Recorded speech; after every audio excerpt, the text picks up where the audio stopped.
जीवते परमेश्वर यीशु प्रभु के पवित्र और सामर्थी नाम को फिर ऊंचा करते हैं।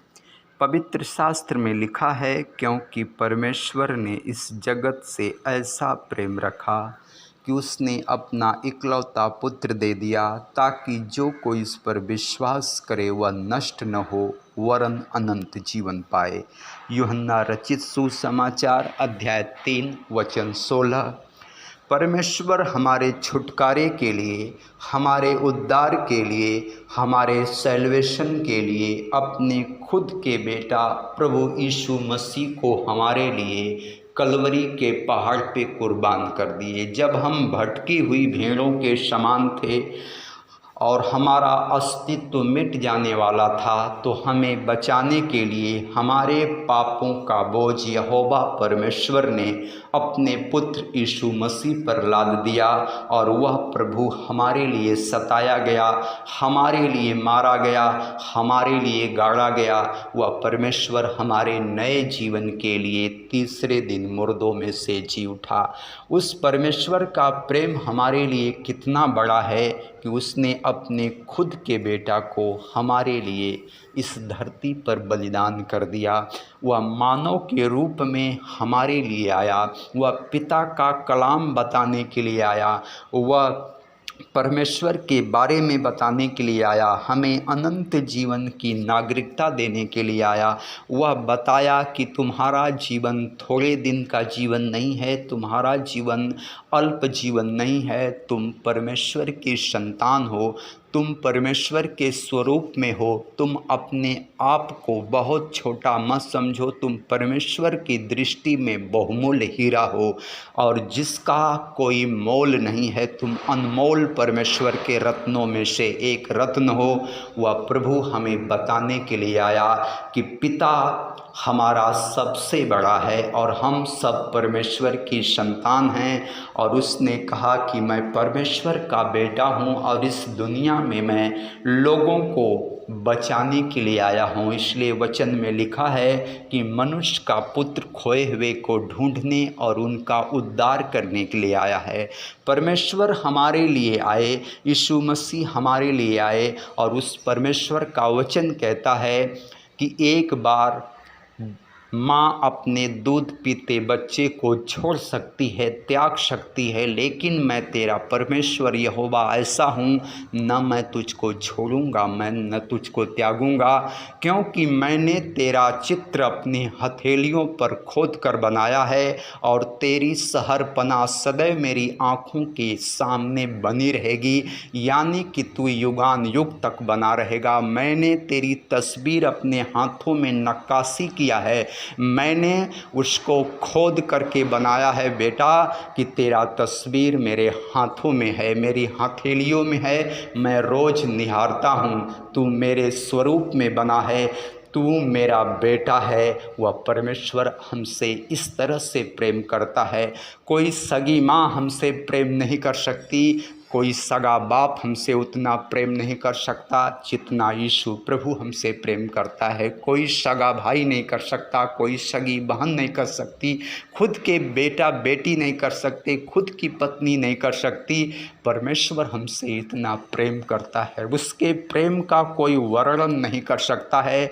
आकाश की ऊंचाई को हम आंक सकते हैं, पृथ्वी की चौड़ाई को हम नाप सकते हैं, लेकिन परमेश्वर के प्रेम को कभी आंका नहीं जा सकता। वह अपरंपार प्रेम की हमारे ऊपर बरसात करता है, लेकिन हमें उस परमेश्वर को धन्यवाद देने के लिए भी हमारे पास समय नहीं है। उसको हमें आंसुओं की बलि देने के लिए भी हमारे पास समय नहीं है। मनुष्य इतना व्यस्त हो गया है, अपने कामों में इतना बिजी हो गया है कि अपने सृजनहार को भूल चुका है। अरे मत भूलो कि जिसने अपने खुद के बेटा को क्रूस पर बलिदान कर दिया, वह परमेश्वर के प्रेम को मत भूलो। उसने प्रेम का एक ऐसा दीपक जलाया है कि हर एक मसीही के जीवन में वह दीपक जलना चाहिए।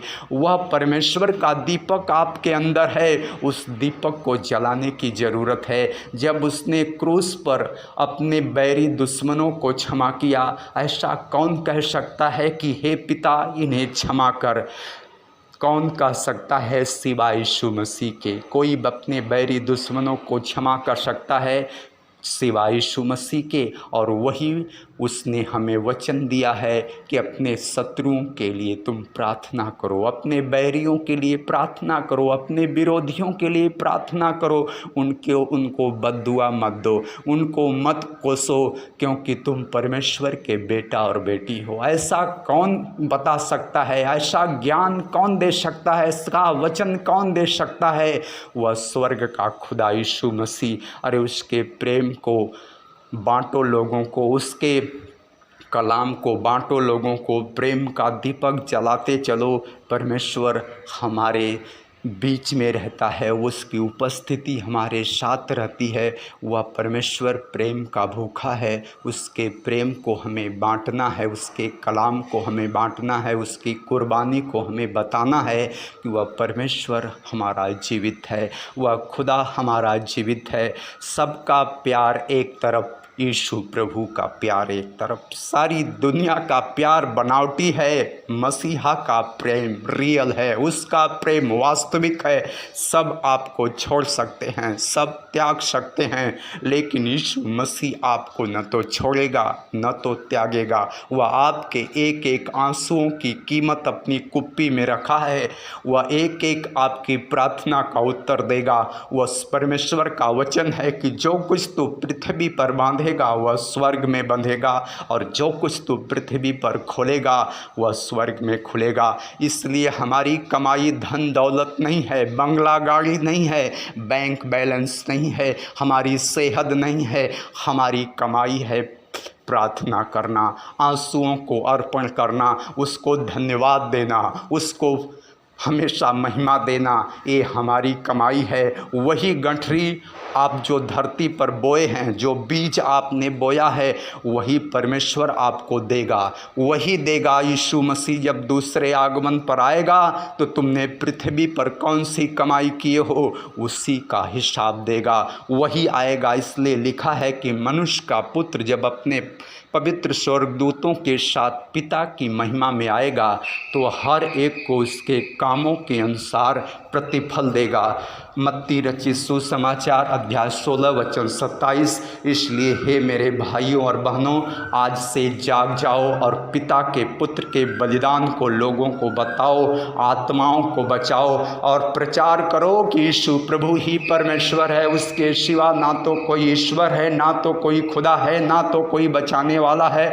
उसके लहू से हमारा छुटकारा हुआ है, उसके लहू से हमारा सैल्वेशन हुआ है, उसके लहू से हमारे पाप क्षमा हुए हैं।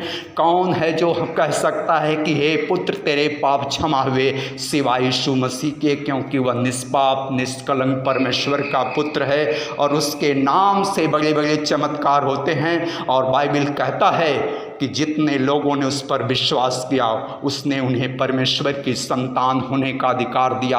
आज भी वह परमेश्वर का द्वार आपके लिए खुला है। आज ही अपने पापों से तौबा करो और कहो कि पिता, आज मैं यीशु नासरी के नाम से सरेंडर करता हूँ, आत्मसमर्पण करता हूँ। आज से मैं भी उसे अपना उद्धारकर्ता स्वीकार करता हूँ कि वह जीवित परमेश्वर है। मैं कहता हूँ कि यीशु प्रभु आपके जीवन को, आपके परिवार के जीवन को नया कर देगा। आपके लिए आज से ही धर्म का सूर्य उदय होगा। यीशु प्रभु नासरी के पवित्र नाम में इस प्रार्थना को पिता प्रभु जी सुने और कबूल करें। आमीन।